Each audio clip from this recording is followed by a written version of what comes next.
High বন্ধুরা, আমি অর্ণব আর তোমরা দেখছো অর্ণব জাবল তাবল। অনেক দিন পর একটা ভিডিও করছি, তো চলো স্টার্ট করা যাক। তোমরা কেমন আছো বলো, কারণ 500 কোটি বছর পর আমি ভিডিও বানাচ্ছি, তার জন্য সবার কাছে সরি। এবং আমাকে অনেক সাবস্ক্রাইবাররা আমাকে বলেছে যে কেন ভিডিও আসছে না, কেন দাদা ভিডিও দিচ্ছ না। তো কিছু ব্যস্ততার জন্য ভিডিও দিয়ে উঠতে পারিনি।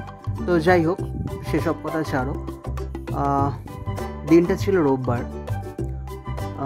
তো রোজের মতনই ফোন ঘাঁটছিলাম, কিন্তু এই যে এখন সোশ্যাল মিডিয়াতে সারা দিন রাত স্ক্রল করলে পরেই মাংস ভাত, তো এইগুলো দেখতে দেখতে মানে মাথা একদম পাগল হয়ে গেছে। তাই ভাবলাম যে আজকে মাংস ভাত আজকে না করে আজকে পনির করা যাক। সকালবেলাতে উঠেই আমার অগোছালো ঘরটাকে একটু গুছিয়ে নেওয়ার চেষ্টা করলাম, যদিও আমি গোছানোর ব্যাপারে খুবই বাজে। করে কি অর্ডার করব বলে তারপর ফোনেই অর্ডার করে ফেললাম এগুলো আজকে রান্নার জন্য লাগবে। তো চলো সময় নষ্ট না করে কি অর্ডার করলাম আর কি আজকে রান্নাতে লাগবে, কিভাবে করলাম সেগুলো দেখা যাক। তো অর্ডার করতেই 8 মিনিটের মাথায় চলে আসলো পনির, টক দই, জিরে পাউডার আর কাশ্মীরি লঙ্কা গুঁড়ো। এছাড়া রান্নার জন্য লাগবে হচ্ছে গিয়ে আদা রসুনের পেস্ট, কাঁচা লঙ্কা, টমেটো কুচি এগুলো আর হলুদ। তো সবার প্রথমে আমি শিলনোড়ায় পেঁয়াজটাকে বেটে ফেললাম, যেটা প্রথমবার করলাম। তারপর পনিরগুলোকে কিউব করে স্লাইস করে নিলাম। তোমরা তোমাদের ইচ্ছে মতো যেরকমভাবে খুশি কাটতেই পারো, সেটা নিয়ে কোনো প্রবলেম নেই। তো কাটা হয়ে গেছে। ওদিকে পেঁয়াজ, আদা রসুন এগুলোকেও বেটে রেখেছি, কাঁচা লঙ্কা। এছাড়া আলু লাগবে, তাই আলুও কেটে নিয়েছি। তো সমস্ত কিছু রেডি করে নিয়ে কড়াইয়ে তেল বসিয়ে দিলাম। এই রান্নাটা কিন্তু সাদা তেলে হবে। তো তেলটা হালকা গরম হওয়ার সাথে সাথেই পনিরের স্লাইসগুলোকে দিয়ে দিলাম। এটাকে হালকা একটু ফ্রাই করে তারপর তুলে নিতে হবে, মানে মোটামুটি গোল্ডেন ফ্রাই হলে পরেই হয়ে যাবে। খুব যেন ভাজা না হয়ে যায়, তাহলে পরে কিন্তু পনিরটা শক্ত হয়ে যাবে, যেটা খেতে একদমই ভালো লাগবে না। তাই তোমরা জাস্ট একদম হালকা করে এটাকে ফ্রাই করবে।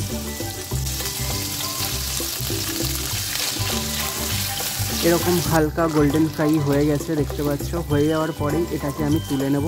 তুলে নিয়ে কিন্তু আলুটা কেটে রাখার যেটা আলু রয়েছে, সেই আলুটাকে আমরা ভেজে ফেলবো। তো দেখতেই পাচ্ছ আলুটাকে দিয়ে দিলাম। আলুটাকে এবার ভালো করে ভেজে নেব। ভেজে নিয়ে আলুটাকেও আমরা তুলে নেব। তো চলো, আলু আর পনিরটা ভাজা হয়ে যাওয়ার পরে সেটাকে তুলে রাখবো। তো তোলা হয়ে গেছে। এবার কড়াইয়ে যদি তেল লাগে তেল দেবে, আর আগেই যদি বেশি করে নিয়ে নাও তাহলে পরে সেটাতেই হয়ে যাবে।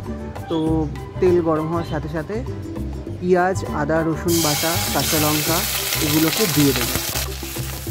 দিয়ে এটাকে ভালো করে আমরা কষিয়ে নেব।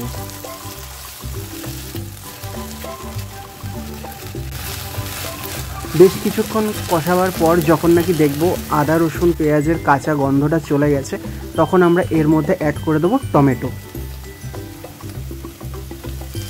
টমেটো অ্যাড করার পর ওই আদা রসুন পেস্ট, কাঁচা লঙ্কার সাথে কষানো যেটা রয়েছে সেটার সাথে টমেটোটাকেও আমরা ভালো করে কষাবো। টমেটোটা কষাতে যখন নাকি নরম হয়ে যাবে, অর্থাৎ হালকা সেদ্ধ হয়ে যাবে, সেই সময় কিন্তু আমরা দিয়ে দেবো দই।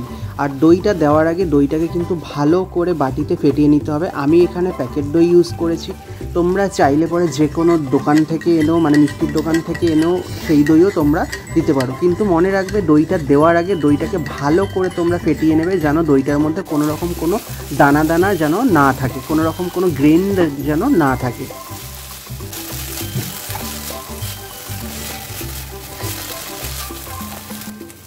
এরপর এটার মধ্যে দিয়ে দেব দই।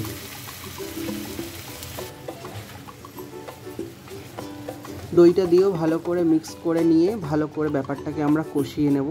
পুরোটাই মানে গেমটাই আর কি কষানোর উপরে।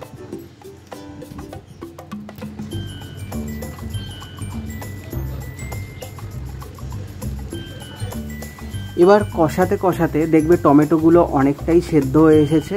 হ্যাঁ, এবং হালকা হালকা একটু একটু জলও ছাড়ছে।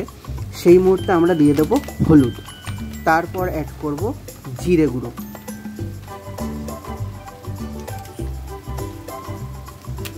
তারপর কালারের জন্য ইউজ করব হচ্ছে গিয়ে কাশ্মীরি লঙ্কা গুঁড়ো।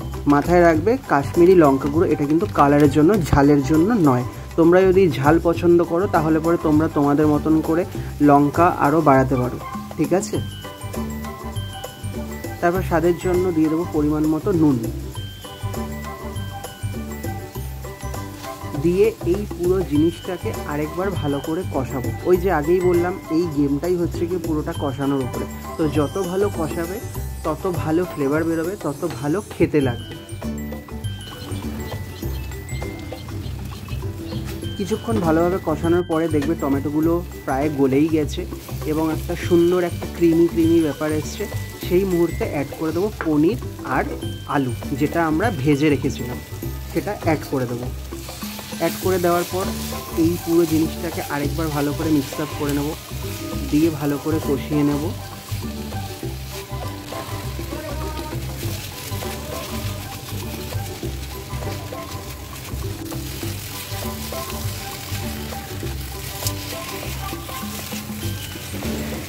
তো যখন নাকি এরকম ভালোভাবে সমস্ত কিছু কষানো হয়ে যাবে, মিক্স আপ হয়ে যাবে, তখন তোমরা এর মধ্যে অ্যাড করে দেবে গরম জল। ভালো করে মাথায় রাখবে তোমরা কিন্তু গরম জল অ্যাড করবে, ঠান্ডা জল অ্যাড করবে না, ঠিক আছে। তারপর ঝোলটা ঝোলের মতন ফুটবে, ভালো করে গ্রেভিটা যখন নাকি ফুটতে থাকবে, ঠিক যখন নাকি নামাবে তার আগে গরম মশলা দেবে আর 1 চামচ কি 2 চামচের মতো ফ্লেভারের জন্য ঘি দেবে। দিয়ে পুরো জিনিসটাকে ভালো করে একবার মিক্স আপ করবে, করে নিয়ে তারপরে তোমরা নামিয়ে দেবে। ব্যাস রেডি হয়ে গেল তোমাদের পনির গ্রেভি। কেমন লাগলো তোমাদের আজকের এই রেসিপিটা জানিও, জানাতে একদম ভুলো না। আর তোমরাও এটা ট্রাই করো, ট্রাই করে বলো কেমন লাগলো। চলো আজকের ভিডিওটা এই অবধি, দেখা হচ্ছে নেক্সট ভিডিওতে। আর হ্যাঁ, নেক্সট ভিডিওটা আশা করি আরও তাড়াতাড়ি আনবো। দেখা হচ্ছে পরের ভিডিওতে, সবাই ভালো থেকো, টাটা।